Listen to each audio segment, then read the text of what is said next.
A very good evening to all of you. Welcome to my channel. This is Kanchan Kukreti, your reasoning faculty. जैसा कि आप सभी जानते हैं कि हमारी इनइक्वालिटी की सीरीज चल रही है और ये इनइक्वालिटी का तीसरा एपिसोड है जो हम आपके सामने लाए हैं, जिसे असमानता कहते हैं। दोस्तों, हमने बात की थी पिछले एपिसोड में आइदर और की, ठीक है।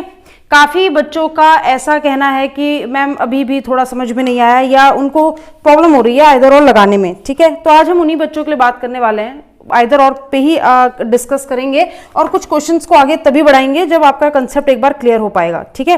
तो चलिए देखते हैं आखिर वो क्या दिक्कत थी। तो सबसे पहले क्वेश्चन से स्टार्ट करते हैं बेटा। एक क्वेश्चन देते हैं आपको, स्टेटमेंट दे रहे हैं एक, ठीक है। देखते हैं, जिन लोगों को समझ में आ गया वो करिएगा, जिनको नहीं समझ में आया उनको हम दोबारा समझाते हैं, ठीक है। आपके पास ये क्वेश्चन था, ये मान लीजिए आपके पास ये क्वेश्चन मैंने दिया है, u फिर ये v equals to w equals to x less than y and less than z। Question दिख रहा होगा, सभी को विजिबल होगा, ठीक है। अब एग्जामिनर ने कुछ कंक्लूजन्स दिए हैं बेटा इस पर बेस, ठीक है। कंक्लूजन्स देख लेते हैं। 3 कंक्लूजन दिए हैं, जरूरी नहीं कि हमेशा 2 ही देगा, 3 दे दिए उसने। एक कंक्लूजन ये है, एक है r लेस देन u और एक है r ग्रेटर देन v। सबसे पहले इसका आंसर बताइए, तब हम आगे बढ़ेंगे। तो देखिए, आपके पास z और w का रिलेशन पूछा है। w ये आप देख पा रहे होंगे और z आप ये भी देख पा रहे होंगे, ठीक है। दोनों का रिलेशन अगर हम देखें तो क्या हम बता सकते हैं, मैंने आपको पहले ही बताया था, अगर 2 सब्जेक्ट प्रेडिकेट के बीच में एक ही डायरेक्शन में साइन हो तो हम उनका रिलेशन इजीली बता सकते हैं, ठीक है। अगर 2 साइन हो उसको छोड़कर, ठीक है। अगर मैं देख रही हूँ कि z और w के बीच में ये साइन है, इक्वल्स टू की कोई वैल्यू नहीं होती बेटा, मैं पहले बता चुकी हूँ। इक्वल्स टू कोई रोल नहीं निभाता यहाँ पर। सबसे ज्यादा प्रायोरिटी इसी साइन को मिलेगी, एक ही डायरेक्शन में, और ऐसा भी नहीं कि इनमें से कौन बड़ा होगा, दोनों सेम है। तो z is greater then w। ध्यान रखना, z की तरफ ओपन साइड है, माउथ की साइड w की तरफ है, तो z is greater then w। तो ये लिखा तो है z is greater then w। ये मत कहना कि ये इस डायरेक्शन में और ये वाला साइन इस डायरेक्शन में, बेटा बात तो वही है ना, z बड़ा है w से, z इधर हो गया w इधर। अब बात करते हैं r और u की। r ये रहा, u ये रहा। r और u की बात करें तो r और u के बीच में ये साइन तो सेम है, ये इक्वल्स टू का है, यानी कि ये एक ही डायरेक्शन में। It means u is greater than equals to r। u या तो बड़ा या तो बराबर होने वाला है किससे, r से। लेकिन यहां पर बोला है u जो है वो बड़ा है r से। लेकिन आप मुझे बताइए, क्या श्योरिटी है कि u बड़ा ही होगा r से? श्योरिटी नहीं है बेटा, है ना। यानी कि ये कौन सा केस हो गया, डाउटफुल। फिर से समझिएगा बेटा, r और u के लिए हम ये तो जानते हैं कि इनके बीच का जो रिलेशन है वो ये बनेगा, r is less than equals to u, यही बनेगा। लेकिन बेटा 50% चांस इसके है तो 50% चांस इसके है। अब मैं ये नहीं कह सकती कि u बड़ा ही होगा r से, जैसे कि इसने पूछा है। मैं ये भी नहीं कह सकती बराबर ही होगा, इन दोनों में से कुछ होगा, ये कंफर्म है। लेकिन हम श्योरिटी नहीं दे सकते कि वो क्या होगा। तो यहाँ पे लिखा है u is greater then r। मैंने कहा डाउट में हूं भैया, 50% चांस है, ये भी हो सकता है। लेकिन जब तक कोई चीज श्योरिटी से ना दी हो या फिर स्टेटमेंट में मेंशन ना हो तो आप नहीं बोल सकते। r और v की बात बोल रहा है। अब r और v की बात बोल रहा है तो ये कौन सा अलग है, क्यों? क्योंकि r और v के बीच में भी साइन जो है बेटा वो डिफरेंट है, ये इस डायरेक्शन में और ये वाला साइन इस डायरेक्शन में, तो इसने काम खराब कर दिया। तो अगर बात करें इन दोनों की तो यहां पर भी हम प्रायोरिटी किसी को नहीं दे सकते, हम बता ही नहीं सकते। जब मैंने आपको बोला था पिछले एपिसोड में भी, जिन भी सब्जेक्ट प्रेडिकेट के बीच में रिलेशन बताने में साइन चेंज हो रहे हो, साइन की डायरेक्शन चेंज हो रही हो, आधे इधर हो, कुछ इधर हो, या एक इधर हो बाकी उधर हो, तो कभी आप उनका बीच का रिलेशन नहीं बता सकते। और यहाँ पे यही हो रहा है, r is greater then v। How can you say that, है ना, बोल ही नहीं सकते। यानी कि it will be a doubtful case. ये एक शंका भरा एक केस है या संदेहजनक एक केस है, तो मैं इसे क्या बोलूंगी बेटा, डाउटफुल। मैं इसे श्योरली सही या श्योरली गलत नहीं बोल सकती। आई बात समझ में। एग्जामिनर पूछता है कौन सा सही है, तो भैया पहला सही है। एग्जामिनर पूछता है कौन सा गलत है, तो भैया दोनों गलत है। एग्जामिनर पूछता है कौन सा डेफिनेट गलत है, तो डेफिनेट गलत तो कोई भी नहीं है, ये दोनों डाउट वाले गलत है और ये सही है। आई बात समझ में, सभी को आई, ठीक है। अच्छा, अब समझ में आ गई तो लेते हैं अपना दूसरा क्वेश्चन, ठीक है। दूसरा क्वेश्चन ले रहे हैं और अब धीरे धीरे आपको समझ में आने लगेगा, ठीक है। जरा बस दिमाग लगाते रहो, ठीक है, क्योंकि मैं इजी क्वेश्चन से स्टार्ट किया है मैंने।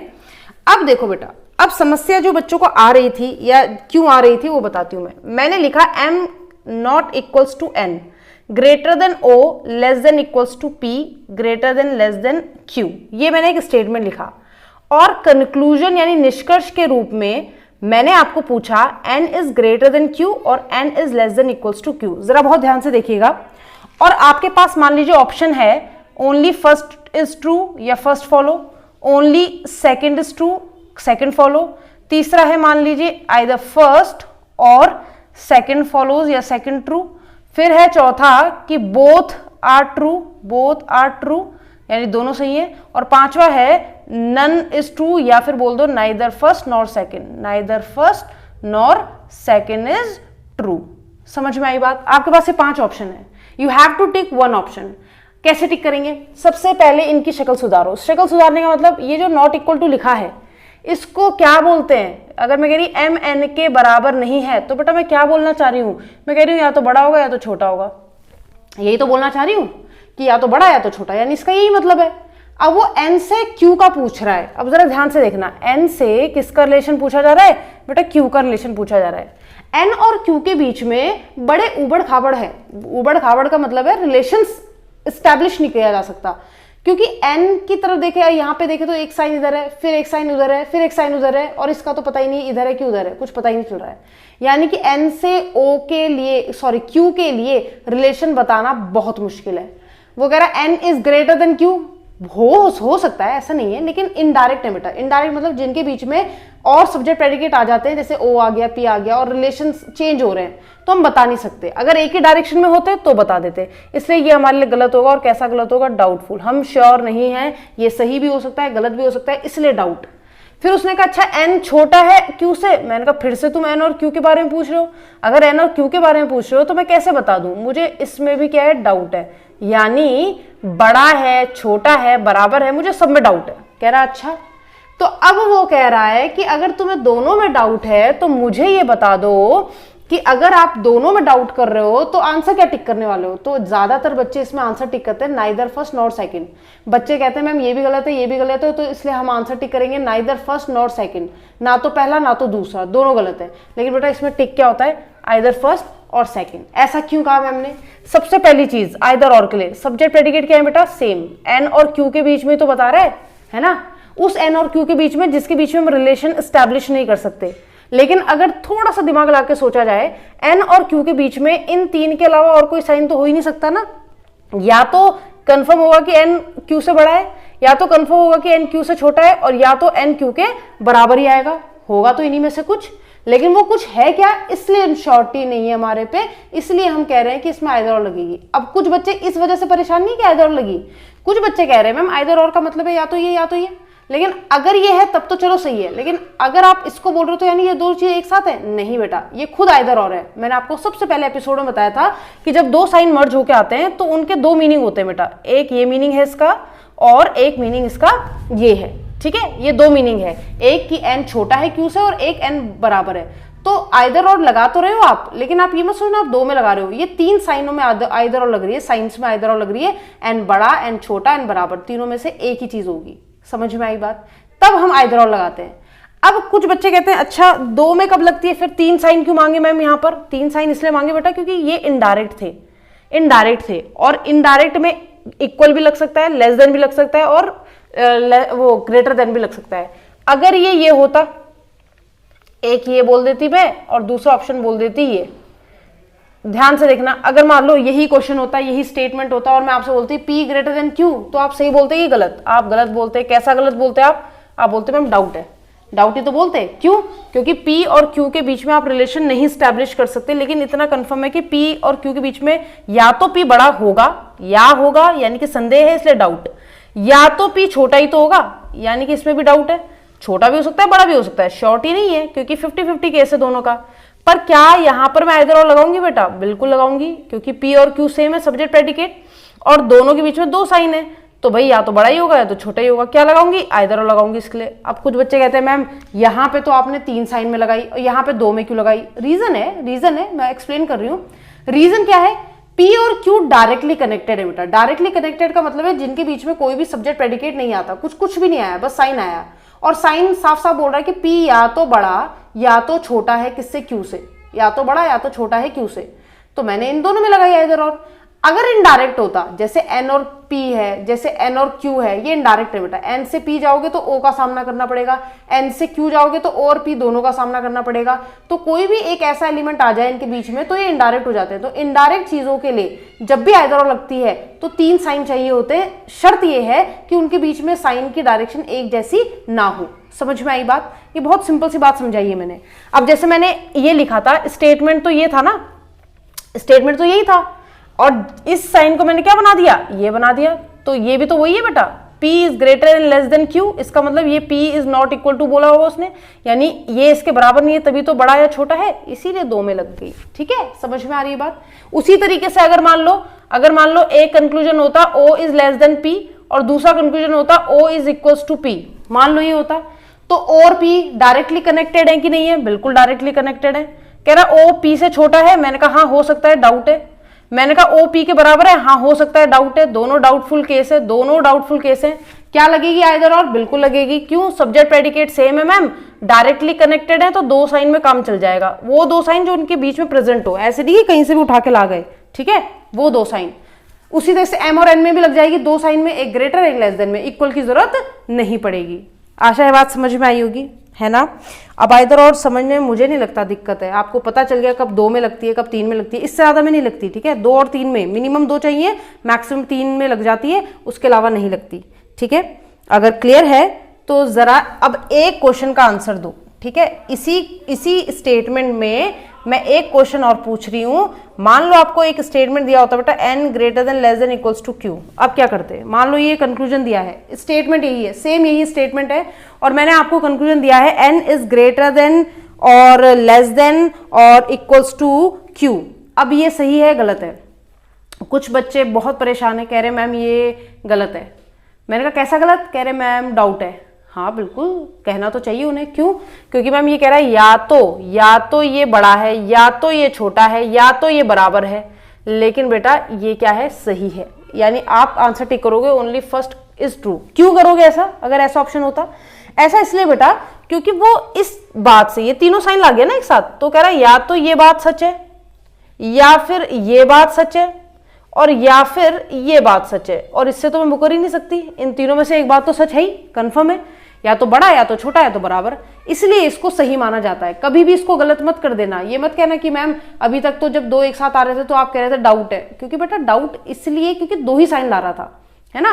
3 ला जाएगा तो डाउट कैसा? जिन चीज के बारे में पता ही नहीं उनके बीच में अगर 3 साइन ला गए तो डाउट कैसा? जैसे मैंने कहा इंडिया और पाकिस्तान का मैच हो रहा है, क्रिकेट मैच है, ठीक है। अब मैंने कहा कि भैया शर्त लगा रहे हैं, सब बेट लगा रहे हैं कि इंडिया जीतेगी कि पाकिस्तान जीतेगा। लेकिन एक बहुत दिमागदार लड़का था, उसने कहा भाई मेरी 100 रुपए की शर्त लगाओ, या तो इंडिया जीतने वाली है, या तो इंडिया हारने वाली है, या तो मैच टाई हो जाएगा। तो बात तो बिल्कुल सही कह रहा है बंदा, इन तीनों के अलावा तो कुछ नहीं हो सकता ना। यानी जितने भी धुरंधर होंगे जिन्होंने शर्त लगाई कि इंडिया जीत जाएगी, या जो कह रहे हैं कि इंडिया हार जाएगी, है ना, उनसे भी तेज निकला ये लड़का। वो कह रहा है कि भाई या तो इंडिया जीतेगी, या तो हारेगी, या तो बराबर, यानी टाई हो जाएगा मैच। इसका मतलब होगा तो इन तीनों में से एक ना, होगा तो इन तीनों में से एक। तो हम गलत कैसे कह सकते हैं? तो जब तीनों साइन एक साथ आ जाए तो उसको हम सही मानते हैं। तब जब इनडायरेक्ट चीजें आए तब 3 साइन आते हैं बेटा, तब हम सही मानते हैं। जैसे अगर मैं P और Q को डायरेक्ट ऐसे लिख देती तो मैं इसे गलत मानती? सही मानती। क्यों? क्योंकि साफ साफ दिख रहा है P और Q डायरेक्टली है, तो 3 साइन की जरूरत नहीं है, इसलिए मैं इसे सही मानूंगी। हालांकि इसका क्या मतलब है? इसका मतलब है कि आप अभी कंफ्यूज है, P बड़ा भी हो सकता है Q से और P छोटा भी हो सकता है, लेकिन इसे गलत तो नहीं कह सकती ना, इसे क्या कहूंगी?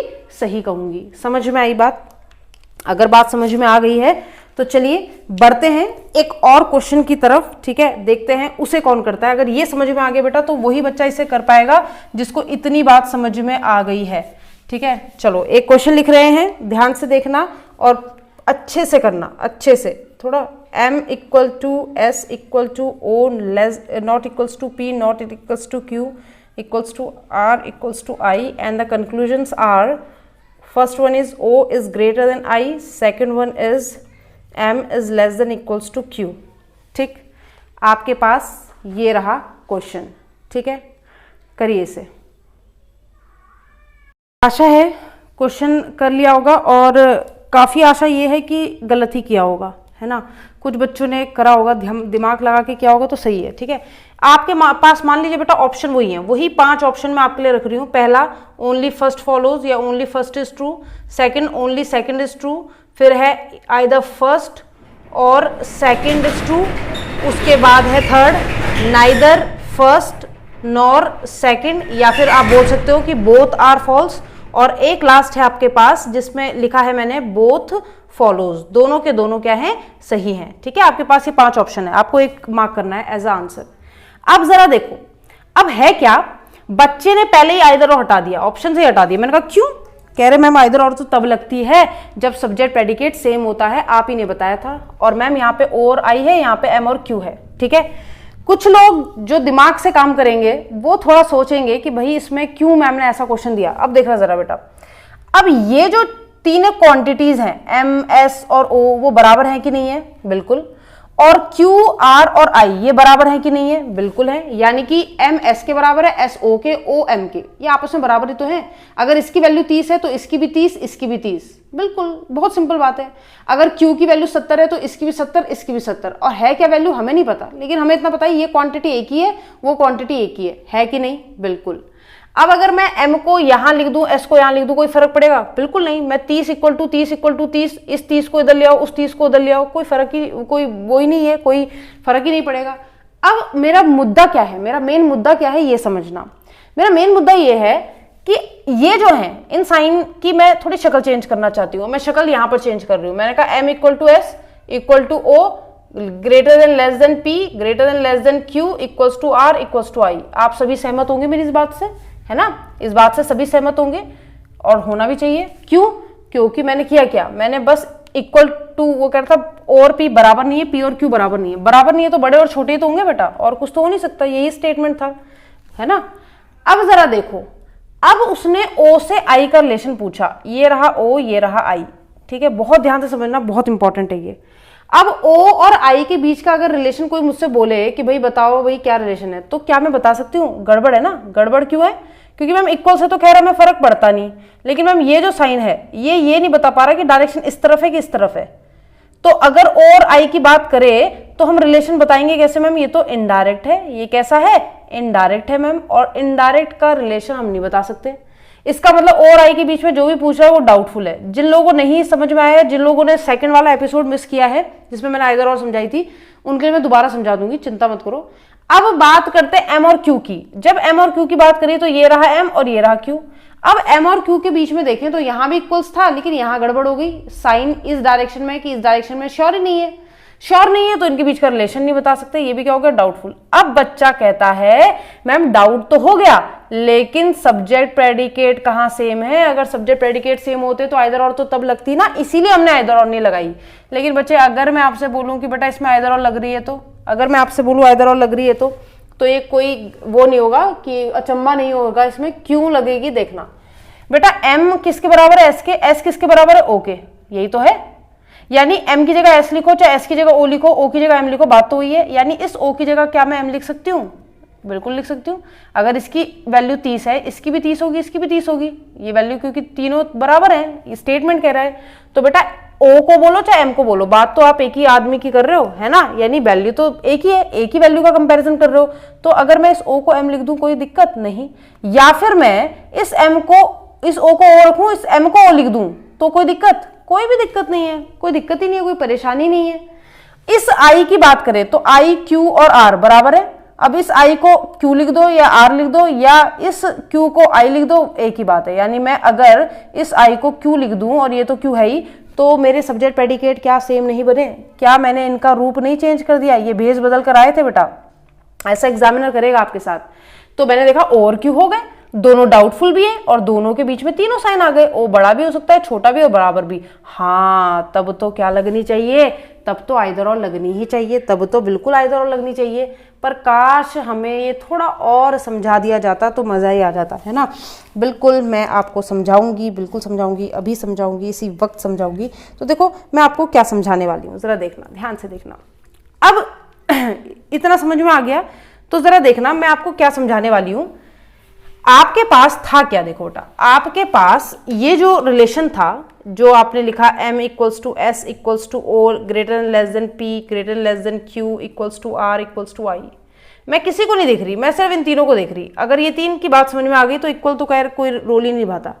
इसका मतलब कई बच्चे समझते हैं कि o greater then p greater than q, या तो मैम ग्रेटर का साइन होगा दोनों के बीच में, इसमें से भी एक साइन ले लो, इसमें से भी एक, या तो मैम ऐसा होगा कि इन दोनों में से छोटे का साइन ले लेंगे।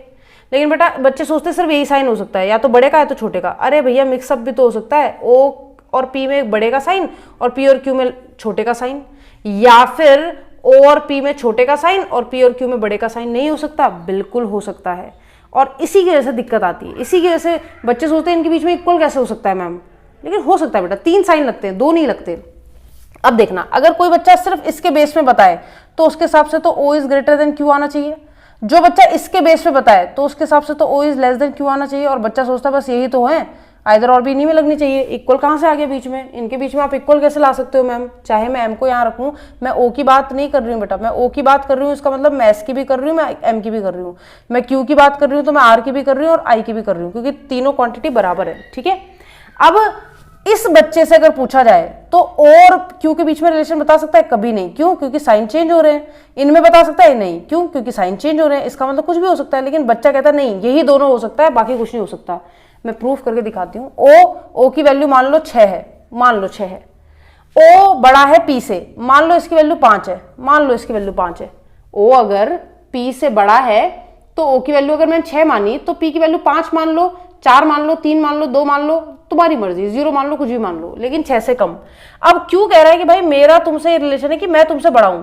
अब q कितना बड़ा है? q की कोई भी वैल्यू हो सकती है। मान लो q कह रहा है मैं 7, मेरी वैल्यू 7 है, या q कह रहा नहीं मेरी वैल्यू तो 6 है, q कह रहा नहीं मेरी वैल्यू तो 5.5 है। तो बात तो वही है बेटा, 5.5 हो चाहे 6 हो चाहे 7 हो, है तो p से बड़ा ही ना, p तो 5 है, उससे बड़ी वैल्यू है। लेकिन अगर मैं कंपैरिजन इसका o से कराऊं, जो कि इनडायरेक्ट टेस्ट से, तो o कहेगा कि भाई अगर मेरी वैल्यू 6 है और तुम्हारी 7 है तो मैं तो तुमसे छोटा हो जाऊंगा। मैंने कहा हाँ। कह रहा अगर मेरी वैल्यू 6 है, तुम्हारी भी 6 है, तो मैं तो तुम्हारे बराबर हो जाऊंगा। मैंने कहा बिल्कुल। कह रहा अगर मेरी वैल्यू 6 है और तुम्हारी 5.5 है तो उस हिसाब से तो मैं तुमसे बड़ा हो जाऊंगा। इसका मतलब बड़ा, छोटा, बराबर, तीनों साइन एग्जिस्ट करते हैं, भले ही दिखते दो हों। ठीक है, उसी तरह से यहां पर भी होगा बेटा, उसी तरह से इसे भी मैं प्रूफ कर सकती हूँ। यहाँ पर जो लिखा है o इज लेस देन और p इज ग्रेटर देन, अगर इसकी वैल्यू 6 है और p कह रहा है मैं o से बड़ा हूँ, तो मान लो इसकी 7 है, कुछ भी मान लो आप, जो आपका मन करे, और p कह रहा है भाई मैं q तुमसे भी बड़ा हूँ, तो क्या q 6 नहीं हो सकता? q 6 नहीं हो सकता? बिल्कुल हो सकता है। 7 तो 6 से ही बड़ा होता है ना, उसे इससे क्या लेना देना। क्या इसकी वैल्यू 5 नहीं हो सकती?